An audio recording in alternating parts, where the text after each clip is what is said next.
बंगाल का दंगल चरम पर है। बीजेपी ने अपनी सारी ताकत पश्चिम बंगाल में झोंक दी है। एक के बाद एक बीजेपी के वरिष्ठ नेता पश्चिम बंगाल में चुनाव प्रचार के लिए जा रहे हैं। इस वक्त हम एक विशेष विमान में हैं केंद्रीय मंत्री नितिन गडकरी जी के साथ। गडकरी जी, बहुत बहुत स्वागत है आपका एनडीटीवी इंडिया पर। सबसे पहला सवाल आपसे यही है कि बीजेपी ने 200 सीटें जीतने का लक्ष्य पश्चिम बंगाल में रखा है। ममता बनर्जी पिछले 10 साल से वहाँ पर सत्ता में काबिज हैं।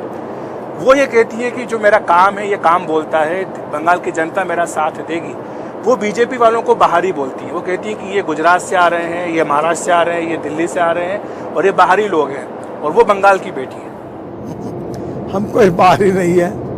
बंगाल हो, महाराष्ट्र हो, गुजरात हो, एक ही देश है। अलग भाषा, अलग वेश, फिर भी हमारा एक देश। सबका साथ, सबका विकास। तो ये चुनाव के लिए ऐसी बातें की जाती है। हम लोग बिल्कुल इन बातों पर विश्वास नहीं रखते। बंगाल की इतिहास, संस्कृति और विरासत का हम सम्मान करते हैं। और एक बात सच है कि बंगाल ने कांग्रेस के शासन को देखा, लेफ्ट पार्टी के शासन को देखा, उससे नाराज होकर ममता जी को साथ दिया। अब ममता जी की भी शासन को देख चुके हैं। अब लोग बदलाव चाहते हैं और इसलिए भारतीय जनता पार्टी को अवसर देना चाहते हैं। और निश्चित रूप से मेरा विश्वास है कि हमारे पार्टी को मेजॉरिटी मिलेगी और हमारी सरकार बनेगी। लेकिन ये कहा जा रहा है कि वहाँ पर बंगाल में बीजेपी के पास कोई चेहरा नहीं है। ममता बनर्जी के सामने कोई चेहरा आपके पास नहीं है, इसलिए आप लोग बाहर से ले लेकर लोगों को जाते हैं। नहीं, चेहरे ही चेहरे हैं। सवाल चेहरे से ज़्यादा भारत सरकार में मोदी जी के नेतृत्व में हमारी सरकार ने जो काम करके दिखाया देश में और बंगाल में, वो हम बंगाल की तस्वीर बदल सकते हैं, इस बात का विश्वास दिलाता है। और इसलिए एक बार चुनाव होने के बाद निश्चित रूप से लोकतांत्रिक मार्ग से हम चयन करेंगे।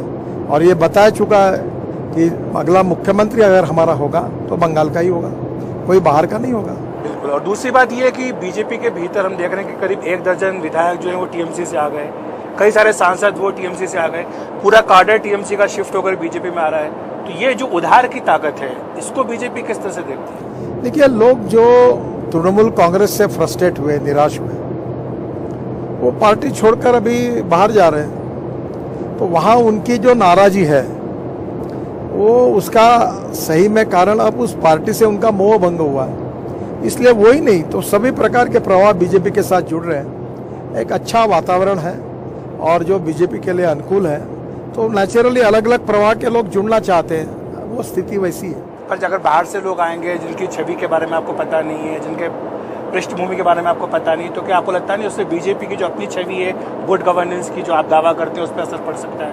ऐसा कुछ नहीं। हमारे पास जो आता है वो पवित्र हो जाता है, क्योंकि कोई भी व्यक्ति गुणों दोषों के साथ आता है, उसके दोष कम हो जाते हैं और पार्टी की प्रभाव में, हमारी संगठन पद्धति में वो भी हमारे जैसा अच्छा बर्ताव करता है। यही हमारा। जैसे ममता बनर्जी कहती है कि बीजेपी वॉशिंग मशीन है, यहाँ धुल के सब साफ हो जाते हैं। अगर वो कहती है तो ये सच है, क्योंकि हमारे पास आकर कहीं से भी लोग आते हैं और बदल जाते हैं और बाद में एकदम अच्छा काम करते हैं। इसका इतिहास साक्षी है। एक दूसरा विवाद कांग्रेस के भीतर हो रहा है कि एक इंडियन सेकुलर फ्रंट वहाँ पे बना है, फुरफुरा शरीफ के वो हैं, उनको उन्होंने साथ लिया, अलायंस किया, तो उसमें कांग्रेस के भीतर आवाज़ें उठ रही हैं। इसको आप किस तरह से देखते हैं कि जो सेकुलरिज्म का, कम्युनिज्म का मुद्दा वहाँ पर है भारी? देखो, कांग्रेस के अंतर्गत ये मामला है। पहले कांग्रेस के कार्यकर्ता नेताओं को लगता था कि कांग्रेस का नेतृत्व जीत दिला सकता है। अब उनका मोह भंग हुआ है और इसी के कारण अब बड़े प्रमाण पर लोग अब कांग्रेस से निराश है, नेतृत्व से निराश है और इसलिए उनके अंतर्गत ये समस्याएं पैदा हो रही हैं। तो जो G23 बनाया गया है, गुलाम नबी आज़ाद, आनंद शर्मा, ये सारे लोग आवाज़ उठा रहे हैं, आपको लगता है कि ये इंटरनल प्रोसेस का हिस्सा है या कोई डिज़ाइन है बड़ी इसके पीछे? मुझे लगता है ये कांग्रेस का अंतर्गत प्रश्न है। लोकतंत्र में सत्तारूढ़ पार्टी का जितना महत्व होता है उतना विपक्ष का भी होता है और हमारी पार्टी कोई कांग्रेस को तोड़कर कुछ उसमें करने में ना हमारा कोई इंटरेस्ट है, ना हमारा कोई प्रयास है। जो कुछ हो रहा है वो उनकी अंतर्गत समस्या है और कांग्रेस अब अपने भविष्य के साथ जूझ रही है। कांग्रेस अब धीरे धीरे समाप्ति के कगार पर है। तो लेकिन कांग्रेस मुक्त की बात तो आप ही करते थे कि कांग्रेस मुक्त भारत होना चाहिए। देखो, कांग्रेस मुक्त भारत का ये कि कांग्रेस जिस समय पूरे देश में राज करती थी, उस राज से मुक्ति चाहिए, इस भाव में वो कहा जाता है। क्या ये भी हो सकता है कि ये लोग जो हैं ये बीजेपी के साथ इनकी कोई अंडरस्टैंडिंग हो, क्योंकि कल अधीर रंजन चौधरी ने ये कहा कि आनंद शर्मा का ये जो बयान आया ये किसी को खुश करने के लिए है। मुझे लगता है इस पूरे घटनाक्रम से बीजेपी का कोई लेना देना नहीं, कोई संबंध नहीं, और ये कांग्रेस की अंतर्गत समस्या है। लेकिन गडकरी जी, राहुल गांधी का एक कल डिस्कशन हुआ, उसमें उन्होंने इस बात को कहा कि कांग्रेस के भीतर तो डेमोक्रेसी लाने की वो कोशिश कर रहे हैं पिछले 10 साल से, लेकिन ना बीजेपी में, ना बीएसपी में, ना समाजवादी पार्टी में इंटरनल डेमोक्रेसी आपकी पार्टियों में। अब राहुल गांधी जहां एक परिवार राज कर रहा है और उसी परिवार का व्यक्ति ही अध्यक्ष बन सकता है, वो कौन से लोकतंत्र की बात कर रहे हैं। बीजेपी में तो मेरे माता पिता कोई एमपी नहीं थे, एमएलए नहीं थे, मंत्री नहीं थे। मोदी जी के माता पिता कोई नहीं थे, तो बहुत गरीब परिवार से आए। एक कार्यकर्ता के रूप में मोदी जी प्रधानमंत्री बने, मैं बीजेपी का अध्यक्ष बना। ये लोकतांत्रिक पार्टी है, और जिस पार्टी में सांसद के पेट से सांसद पैदा होता है, प्रधानमंत्री के पेट से प्रधानमंत्री पैदा होता है, और अध्यक्ष के पेट से अध्यक्ष पैदा होता है, उस पार्टी में कौन सा लोकतंत्र है। उन्होंने कल ये बात भी कही कि जो आपातकाल लगाया गया था वो एक गलती थी। उन्होंने कहा कि उनकी दादी यानी इंदिरा गांधी ने भी इस गलती को माना था। आज इतने साल बाद आपातकाल के वो ये बात मान रहे हैं, क्या ये अपनी छवि सुधारने की कोशिश कर रहे हैं, या वाकई आपको लगता है कि ये गलती मानकर अगर वो इमरजेंसी ये गलती थी, देरी से क्यों ना हो, अगर राहुल गांधी उसको मानते हैं तो अच्छी बात है। लेकिन साथ साथ वो ये भी जोड़ते हैं कि तब तो हम गलती जो की वो मान रहे हैं गलती आज, लेकिन आज जो देश में हालात हैं वो आपातकाल से भी बदतर है। वो आरएसएस के ऊपर आरोप लगाते हैं, कहते हैं कि सारे संस्थानों के ऊपर आरएसएस का नियंत्रण हो चुका है। गलत बात है, ऐसा कोई हमने किया नहीं। शायद राहुल गांधी को उस समय सही इमरजेंसी क्या थी वो पता नहीं था। सुप्रीम कोर्ट में हेबियस कार्पस में उस समय अटॉर्नी जनरल नीरन डे को कोर्ट ने सवाल पूछा था कि इमरजेंसी है, इसका मतलब ये भी है कि कोई पुलिस वाला अगर कोई व्यक्ति को गोली मार दे तो उसके परिवार को या उसको न्याय मांगने का अधिकार नहीं है। तो उन्होंने कहा था, मिलॉर्ड, दुर्भाग्य से ये सच है कि उसको अधिकार नहीं है। ये इमरजेंसी थी।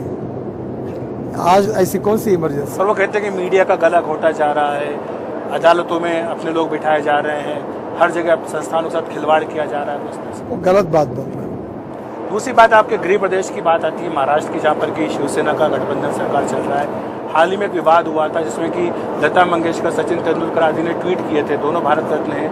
महाराष्ट्र सरकार ने कहा कि हम ये जांच कराएंगे कि इन्होंने ट्वीट किसके कहने पर किए। ये गलत बात है। लता मंगेशकर और सचिन तेंदुलकर जैसे भारत रत्न जिनको मिला है, वो किसी के इशारे पर कोई ट्वीट नहीं करते। उनके बारे में ऐसा कहना उनका भी अपमान है, देश का भी अपमान। और वो ये भी कहते हैं कि चाहे अक्षय कुमार हो, अमिताभ बच्चन हो, ये लोग पेट्रोल डीजल के बड़े दाम पे ट्वीट क्यों नहीं करते हैं। कल अजय देवगन की गाड़ी का घेराव कर लिया कि किसानों के समर्थन में आप ट्वीट क्यों नहीं करते हैं। देखिए, मैं आपको एक बात बताता हूँ, राजनीति है और इस प्रकार की बातें चलती रहती है। राजनीति में विचारों का मुकाबला विचारों से होना चाहिए। इस प्रकार की खिलौनी राजनीति भारतीय जनता पार्टी को अपेक्षित भी नहीं और हम करना भी नहीं चाहिए। एक और बात जो महाराष्ट्र से जुड़ी हुई है, औरंगाबाद का नाम बदलने की बात होती है, ये बीजेपी हमेशा कहती आई है, लेकिन शिवसेना का भी मुद्दा था, बाला साहब ठाकरे के समय से मुद्दा था। अब क्या हुआ उस मुद्दे का? उसमें ऐसा देखो, औरंगाबाद ये औरंगजेब के नाम से लेकर था। स्वाभाविक रूप से इतिहास में औरंगजेब तो कोई हमारे आइकॉन नहीं है, और इसलिए मुझे ऐसा लगता है कि नाम बदलने की बात होती है तो राज्य सरकार को अधिकार है। और शिवसेना और बाला साहब ठाकरे ये कहते हुए आए। अब सवाल ये है कि कांग्रेस पार्टी और एनसीपी क्या करती है, तो उन्हें अब राज्य सरकार को निर्णय करना है। और ये जो सरकार चल रही है महाराष्ट्र में, इसका क्या भविष्य आप देख रहे हैं? आपको लगता है कि पूरा कार्यकाल अपना पूरा करेगी या गिर सकती है? आजकल मैं महाराष्ट्र के राजनीति से काफी दूर हूँ, दिल्ली में ही रहता हूँ, तो दिल्ली की राजनीति ज्यादा जानता हूँ। मतलब 1 साल से मुंबई भी नहीं गया। ठीक है, मुंबई नहीं गए लेकिन कोलकाता जा रहे हैं, क्योंकि वहाँ की राजनीति गडकरी जी बदलना चाहते हैं। ममता बनर्जी की सरकार जो 10 साल से चल रही है, बीजेपी चाहती है कि अपनी सरकार बंगाल में आए। बहुत बहुत शुक्रिया आपका गडकरी जी हमारे साथ बातचीत करने के लिए। विशेष विमान से अखिलेश शर्मा, एनडीटीवी इंडिया।